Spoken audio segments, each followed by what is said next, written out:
여러분, 어떤 건물을 보면은 그 건물의 용도를 짐작할 수 있으세요?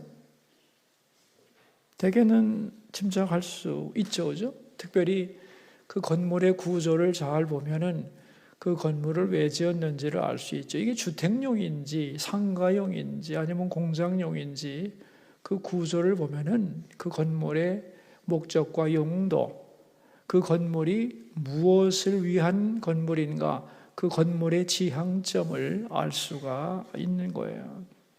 그리고 이제 그 구조대로 잘 사용하게 되면은 건물을 오래 잘 쓸 수가 있는 거죠. 용도에 맞게 쓸 때에 그 건물을 가장 잘 우리는 활용할 수 있는 거다.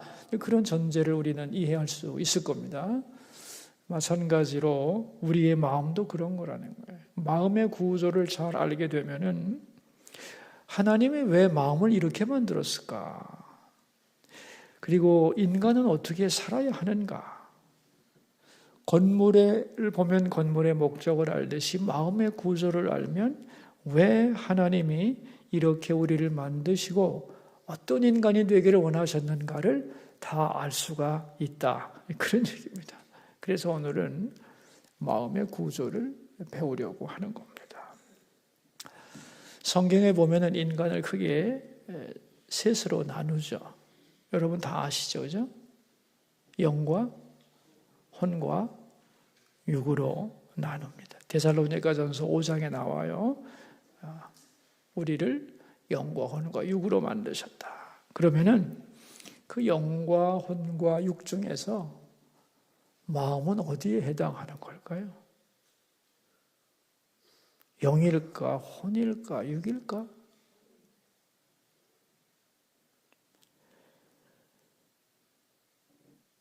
뭘까요?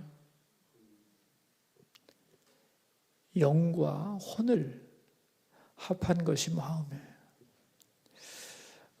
안 믿는 사람들은 영과 혼과 육이라는 말을 잘 안 써요. 육체와 마음 이렇게 말을 해요. 그래서 이 마음이란 말을 넓은 의미에서는 우리가 생각하는 영과 혼을 종합하는 개념이라고 생각하면 이해가 쉬울 거예요. 자, 그렇다면 이제 이 마음의 구조를 어떻게 알 수 있는가 하는 것인데 오늘 본문에 이렇게 나오죠. 고린도전서 3장 16절에 너희는 너희가 하나님의 성전인 것과, 그렇죠? 우리가 하나님의 성전이라는 거잖아요. 그죠? 그러니까 우리가 하나님의 성전의 구조를 가지고 있다. 그런 얘기입니다. 성전의 구조를 가지고 있다는 거예요. 성전은 크게 셋으로 나누죠. 우리 이미 배웠죠. 그죠? 가장 깊은 공간, 가장 거룩한, 지극히 거룩한 곳, 지성소. 지성소가 있고, 그 다음에는 성소가 있고, 성전, 마당이 있어요. 그죠? 근데 이 지성소는 우리의 영에 해당하는 것이고, 성소는 우리의 혼에 해당하는 것이고, 그리고 성전 마당은, 보이는 마당은 우리의 육체에 해당하는 겁니다. 그런데 여러분이 옛날에 성막 같은 거 다 배우셨는지 모르지만은 성전을 보면은 겉에는 이제 마당이고 그 다음에는 눈에 보이는 건 성막밖에 없어요. 그죠? 근데 성막을 다 덮어놨기 때문에 내부를 볼 수가 없는 거죠. 그러나 성막의 뚜껑을 딱 열고 보면은 그 성막이 둘로 나눠져 있죠. 작은 지성소와 좀 더 큰 성소로 나누어져 있다. 그런 얘기입니다. 그래서 우리의 몸도 겉으로는 육체만 보이지만 보이지 않는 마음이 있는데 그 마음을 닦아 보면은 둘로 나누어진다는 거예요. 성소와 지성소로 나누어지는 거예요. 이게 이제 구약 성경에서만 그렇게 나오는 게 아니고 헬라 사람들도 우리의 마음을 두 개라고 생각을 했어요. 아주 중요한 성경 구절이 있는데 한번 찾아보면 좋을 것 같아요. 마가복음 12장인데 마가복음 12장 여기 보면은 마음을 나타내는 용어가 예수님이 직접 하신 말씀이니까 틀림이 없겠죠. 마가복음 12장 30절을 한번 보세요. 찾으셨어요? 읽습니다. 내 마음을 다하고 목숨을 다하고 뜻을 다하고 힘을 다하여 주 너의 하나님을 사랑하라 그러셨는데, 여기에 마음에 관한 단어가 4개가 나와요. 마음, 목숨, 뜻, 힘. 이게 뭐냐 하는 거예요. 여러분 그림을 하나 머릿속에 그려보세요. 큰 원이 하나 있고 그 밑에 조그만 원이 붙어 있는 거예요. 상상할 수 있어요? 큰 원과 아주 작은 원이 이렇게 위아래로 붙어 있는데, 원과 원 사이에는 출입구가 있어요. 서로 2개의 문이 통하는 출입구가 있어요. 그러니까 바깥에서 들어가는 큰 원으로 들어가는 출입구가 있고, 큰 원이 있고, 큰 원에서 작은 원으로 들어가는 출입구가 있고, 또 작은 원이 있다고 생각할 수 있죠. 머리에 그릴 수 있죠. 그러면은 자, 이렇게 된 거야. 이렇게 됐어요. 아무튼 작은 원이 하나 있고 큰 원이 있는데, 이 밑에 맨 밑에 있는 작은 원의 이름이 뭐냐 하면은 마음이에요. 마음. 오늘 본문 마가복음 12장 30절에 나오는 마음이에요. 우리가 지금 주제를 마음으로 다루는 그 마음이 아니고, 헬라어로는 이게 이제 까르디아인데, 까르디아를 마음으로 번역한 것뿐이에요. 그러니까 작은 원의 공간을 마음이라고 해석을 한 거예요. 번역을 한 거예요.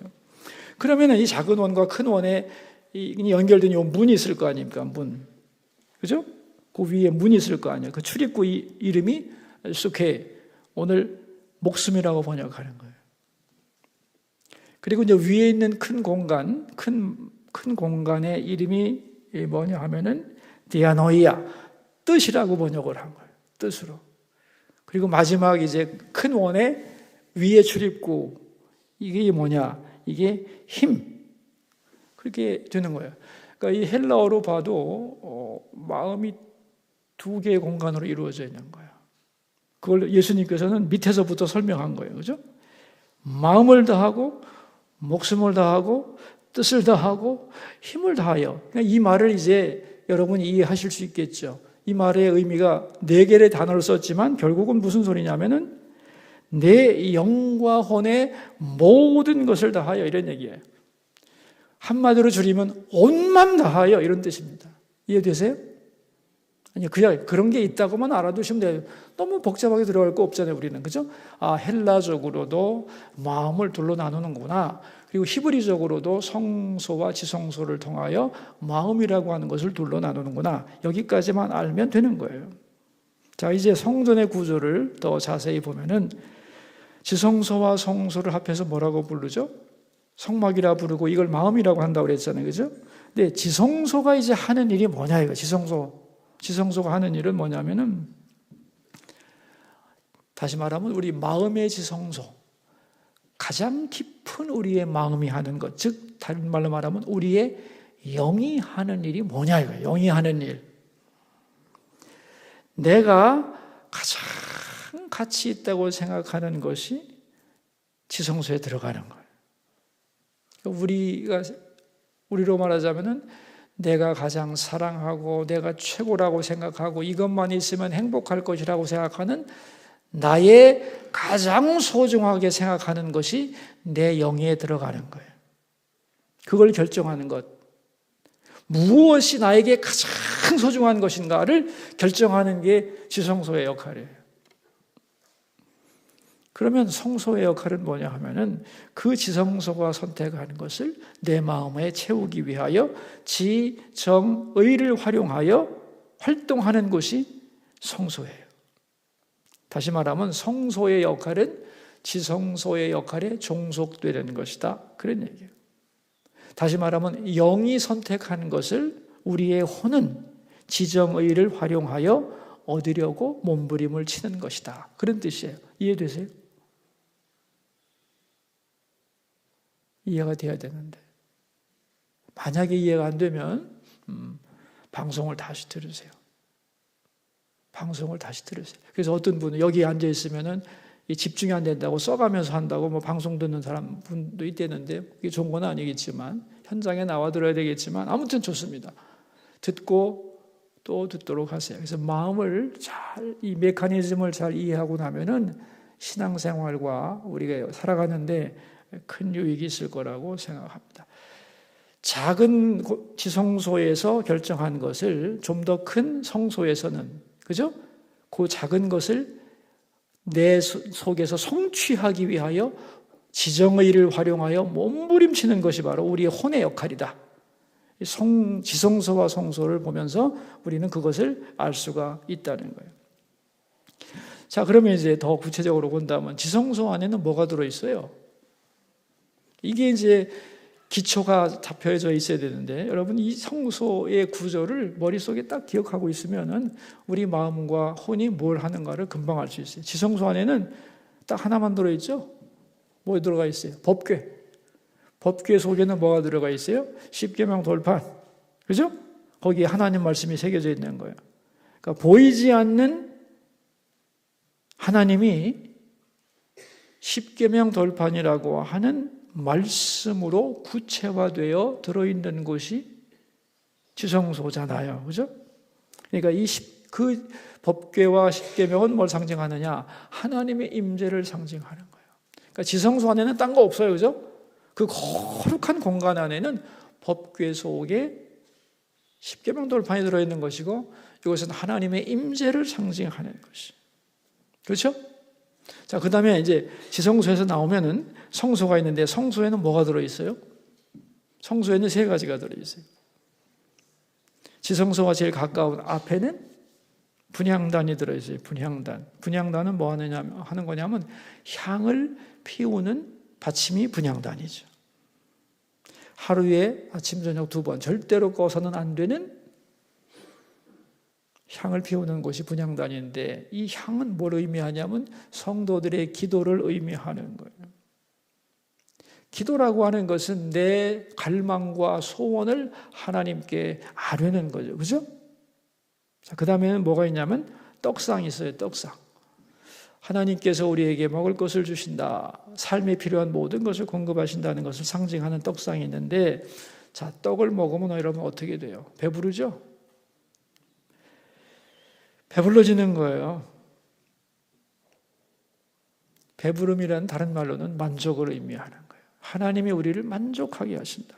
세 번째는 등대인데, 등대라는 게 뭐냐면 등잔을 올려놓은 것이죠. 우리식으로 말하면 촛대의 개념이죠. 어두운 것을 밝혀주는 것이 등대예요. 자, 그런데 이 성소에 이 세 가지 기구를 배치한 이유가 뭐냐 하면은 우리 영과 혼의 관계를 설명하려고 하는 거예요. 자, 지성소 안에는, 즉 우리의 영 안에는 하나님만 계셔야 된다는 거예요.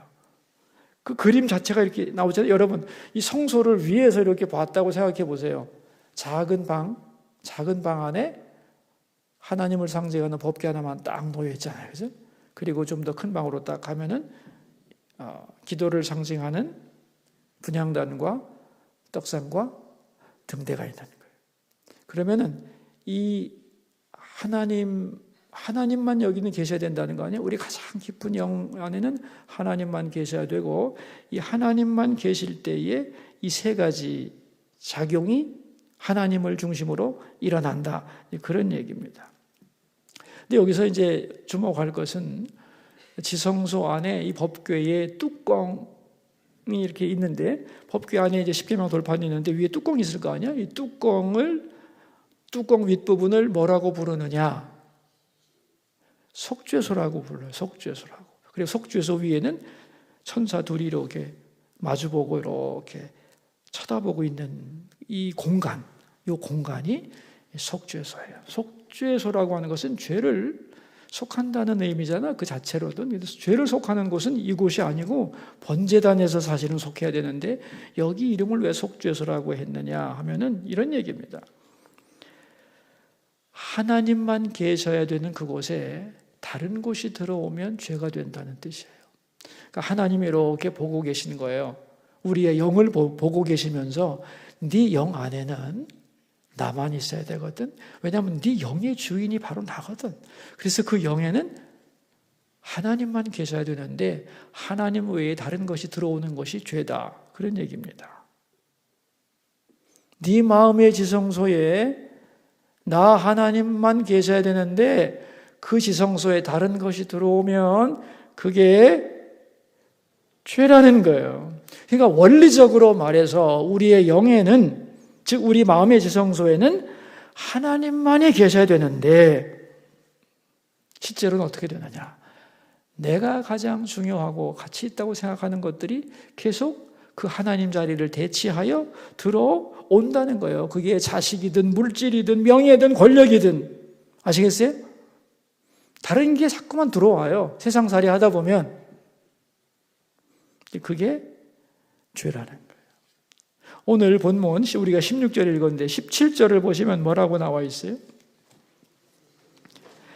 누구든지 하나님의 성전을 더럽히면 하나님이 그 사람을 멸하시리라. 하나님의 성전은 거룩하니 너희도 그러하니라. 성전을 더럽힌다는 말이 뭘까요? 성전을 더럽혔을 때 하나님이 그를 멸하시겠다고 그랬잖아요. 그리고 하나님의 성전은 거룩하니 너희도 거룩하다고 그랬는데 이 거룩하다는 말의 의미가 뭐냐는 거예요. 우리 영 안에 하나님만이 들어있는 게 거룩한 상태예요. 근데 거기에 이것저것이 하나님 외에 다른 것이 들어오고 하나님을 치우고 다른 것이 내 마음에 들어오면 그게 뭐다? 그게 성전을 더럽히는 것이고 거룩을 훼손하는 거라는 거예요. 하나님 나 사랑해요. 하나님 사랑하죠. 그러나 나는 자식이 더 이뻐. 얼마든지 그럴 수 있죠. 그죠?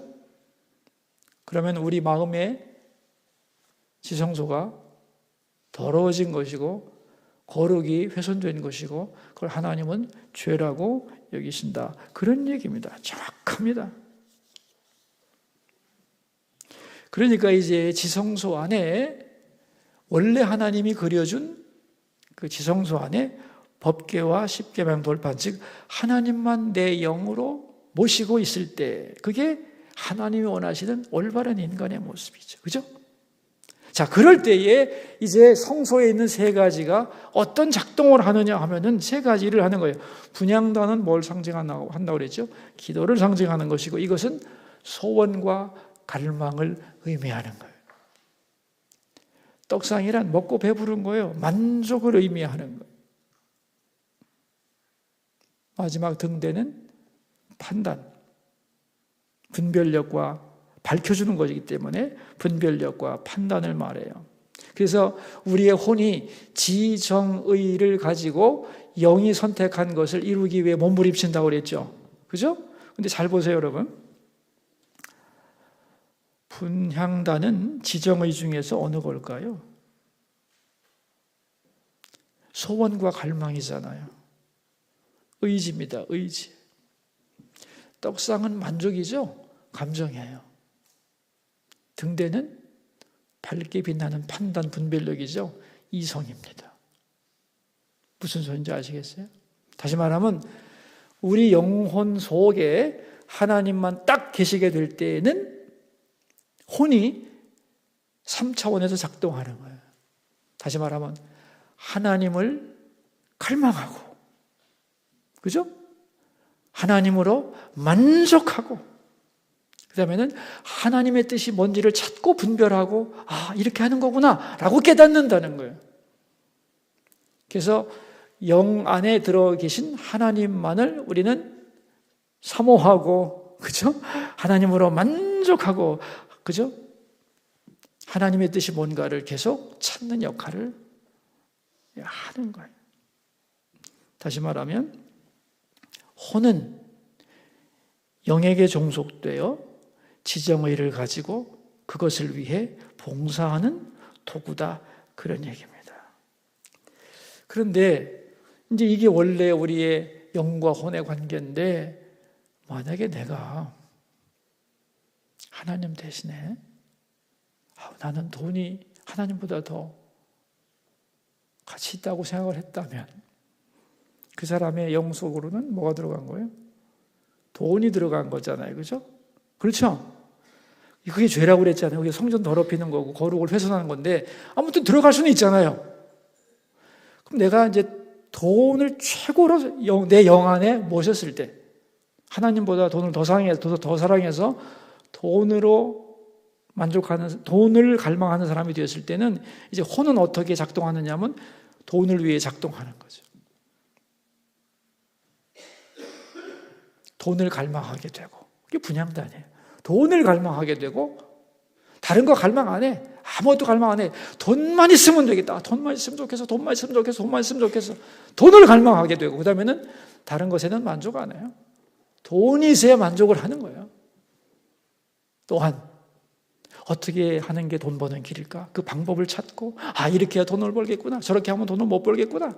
사람을 만나도 돈을 벌기 위해서 몸부림을 치고, 다시 말하면 영 속에 무슨 가치를 확보했느냐를 가지고 혼은 그것을 위해, 그죠? 그것을 갈망하고 그것으로 만족하고 그 방법을 찾아내는 그런 메커니즘이 다 작동이 된다는 거예요. 아브라함의 마음을 한번 우리 놓고 분석을 해봅시다. 아브라함의 마음에는 가장 깊은 그 마음의 지성소, 영에는 뭐가 있어야 되냐면 하나님만 계셔야 되죠. 그죠? 맞아요? 틀려요? 하나님만 계셔야 돼요. 그럴 때는 그가 하나님을 갈망하고 하나님으로 만족하고 하나님을 더 기쁘시게 하는 게 뭘까만 생각하겠죠. 그죠? 그게 혼의 메커니즘이니까. 그런데 세상에 이삭을 선물로 받고 나니까 왜 이렇게 이뻐 이삭이? 어느새 아브라함의 영 속으로 이삭이 최고의 가치를 가지고 다가옵니다. 그런데 아브라함이 아느냐? 몰라요. 왜? 자기는 하나님의 이름을 부르고 하나님의 말씀에 순종하고 또 하나님께 제사 지내고 있기 때문에 내 영 속에 이삭이 하나님을 몰아냈다는 사실을 모르는 거예요. 근데 그가 혼으로 하는 지정의 활동을 보면 알 수 있죠. 그는 언제나 이삭을 갈망하죠. 이삭 어딨냐, 이삭 어딨냐. 이삭이 못 사는 거죠. 그죠? 그리고 이삭만 보면 너무 좋아 죽겠어. 아이고, 어쩌면 그렇게 이쁘냐. 그리고 내가 이삭을 위해 해줄 게 뭐가 있을까? 이삭에게 이런 옷을 입혀볼까? 이런 선물을 사줄까? 온통 그의 혼은, 지정의는 누구에게 가 있어요? 이삭에게 가 있는 것이. Why? 왜 그는 마음으로 지정의로 이삭에게 몰입하고 있을까요? 영 속으로 이삭에 들어가 있기 때문에. 이해하시겠어요? 이 메커니즘을? 그래서 자기는 모르지만 하나님은 보시잖아요. 그래서 여러분 이제 이 마음을 배우고 나면은 자기 마음을 영적으로 들여다볼 수가 있는 거예요. 그래서 내가 특별히 시간을 내서 이거 얘기를 해줘야 되겠다. 그렇게 생각한 거예요. 그래서 하나님이 이걸 딱 보고 뭐라고 명령을 하셨어요? 아시죠? 이삭을 제물로 바쳐라. 네 마음의 지성소에서 이삭을 빼라. 그런 얘기입니다. 그리고 다시 하나님으로 채워. 왜? 네 영의 주인은 나기 때문에. 네 마음의 주인이 내가 아니냐. 왜 이삭에게 뺏기느냐 이거예요. 그래서 여러분 신앙생활을 제대로 한다는 게 뭐냐? 속으면 안 돼요 여러분. 우리 영 속에 하나님만 계셔야 되는 거예요. 그게 우리 영의 올바른 위치고 그렇게 될 때 혼도 자동적으로 거기에 맞게 작동이 되는 거고 우리 삶이 하나님이 원하시는 삶으로 갈 수가 있는 거다. 그런 얘기입니다. 근데 가끔 이제 우리 질문 많이 할 거야. 내 삶에 왜 이렇게 고난이 많으냐 이런 사람도 많은데 고난은 크게 말해서 내 마음속에 하나님이 아니라 다른 게 들어가 있을 때 그것을 치우는 작업이에요. 아브라함에게 가장 큰 고난이 뭐겠어요? 이삭 바치는 거죠. 돈을 최고의 가치로 여겼어요. 하나님보다 더 내 영 속에 돈이 들어왔어요. 그러면 하나님이 그걸 내버려 두면 안 되잖아요. 그건 하나님을 믿는 게 아니라 멸하신다고 그랬죠. 오늘 본문에. 그래서 성전을 더럽히면 멸하신다고 그랬잖아요.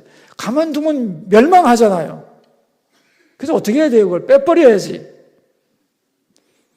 그러니까 돈을 최고의 가치로 여기고 있는데 이 사람은 이렇게 되면 멸망하는 거죠. 그러면 돈이 최고의 가치가 아니라는 것을 깨닫게 해야지. 그렇죠? 그러려면 돈에 문제가 생겨야지. 그래서 고생도 하고 힘든 과정을 거치면서 돈이 전부가 아니구나.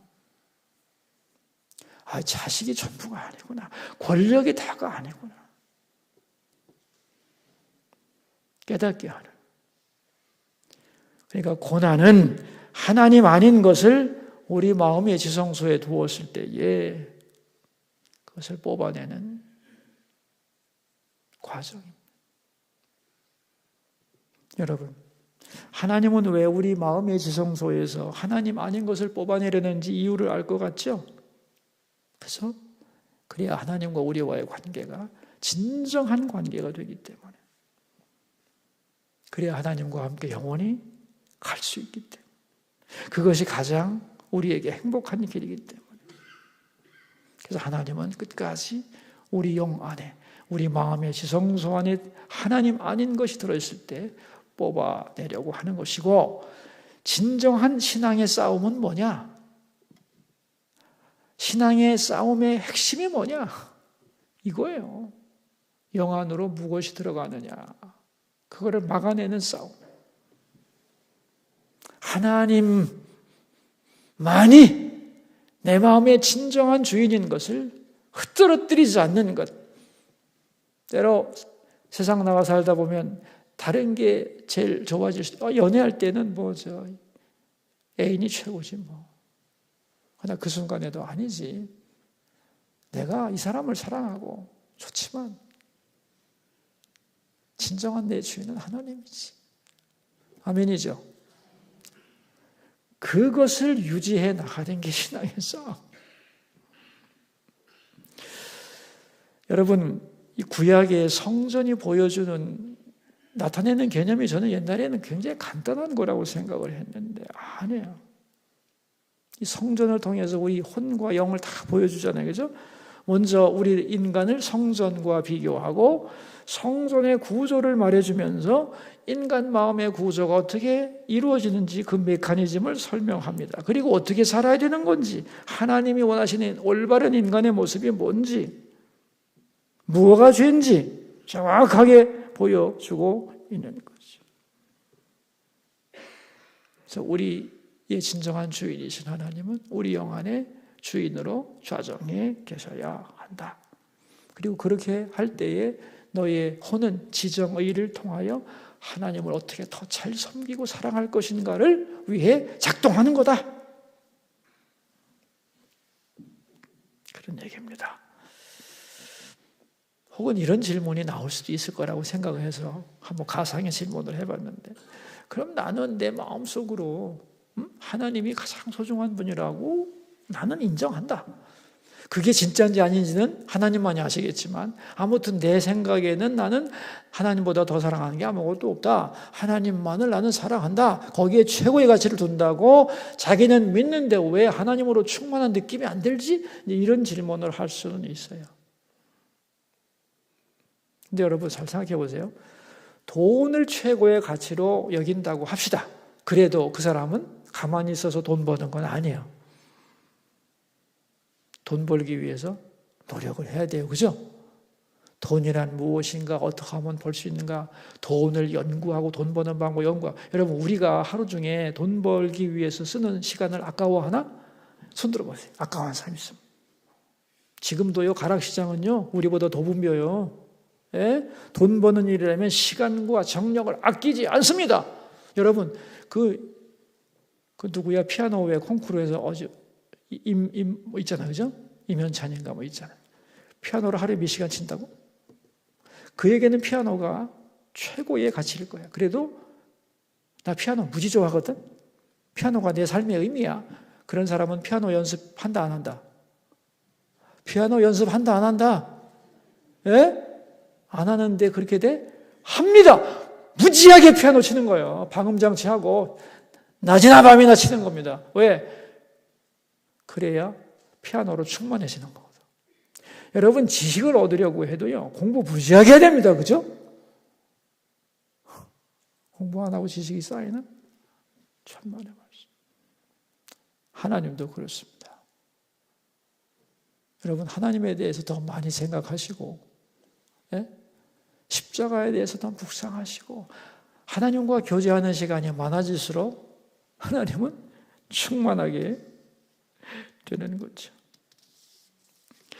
우리 마음의 구조를 왜 이렇게 만들어 놓았나, 그런 생각을 해보았습니다. 하나님이 우리의 영이 하나님을 이렇게 최고로 여기고 사랑해야만 우리가 가장 인간답게 잘 살아갈 수 있기 때문에 그런 거예요. 우리 인간의 삶은 이렇게 보면 굉장히 단순한 거예요. 아주 단순해요. 인간이 복잡한 것 같지만 아주 단순해요. 원리를 알고 나니까 정말 단순해요. 우리 마음의 지성소에 뭘 들여놨느냐에 의해서 그 인간은 움직여지는 거예요, 결국은. 그죠? 우리가 무엇을 가장 큰 가치로 여겼는가? 그것을 갈망하고 그것에 만족하고 그것을 얻는 방법을 찾아내고 그것을 위해서 헌신하고 살아가는 거예요.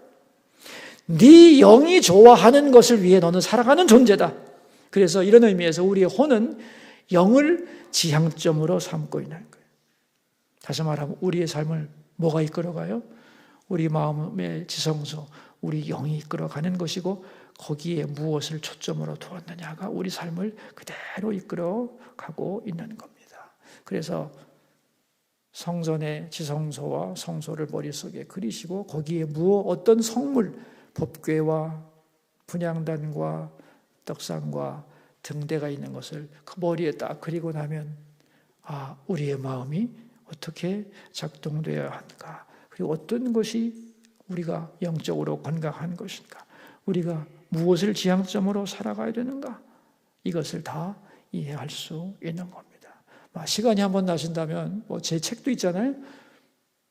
그분을 섬기라. 제가 출애굽기 책을 3권으로 냈는데 마지막이 그분을 섬기라라는 책이에요. 거기 보면 그림으로 다 나와 있어요. 그 그림 한 장을 딱 머릿속에 익히시면 좋겠어요. 카메라로 딱 찍어 놓으세요. 지성소와 성소, 지성소의 법궤, 성소에는 등대, 분향단, 떡상, 등대, 이 3가지를 놓고 요 전체가 마음이다. 우리 인간의 마음이야. 우리 인간 마음의 핵심에는 하나님만 계셔야 돼. 그리고 거기에 따라서 우리는 그것을 갈망하고 그것에 만족하고 그것을 얻기 위해 몸부림쳐는 존재라는 이 지향점을 딱 보고 내 마음 속에 핵심에 지금 하나님이 계신가? 아니면 하나님 안엔 다른 것이 이 자리를 차지하고 있는가? 질문하면서 살아가기 바래. 기도하겠습니다. 여러분, 우리 기도 하나 합시다. 우리 마음의 구조를 바로 알고 하나님이 만들어주신 마음의 구조대로 살아가게 하여 주소서. 우리 마음이 원래 하나님이 계획한 그 모습이 되게 해주소서. 기도하겠습니다. 하나님 아버지, 오늘 마음의 구조와 지향점에 대한 말씀을 나누었습니다.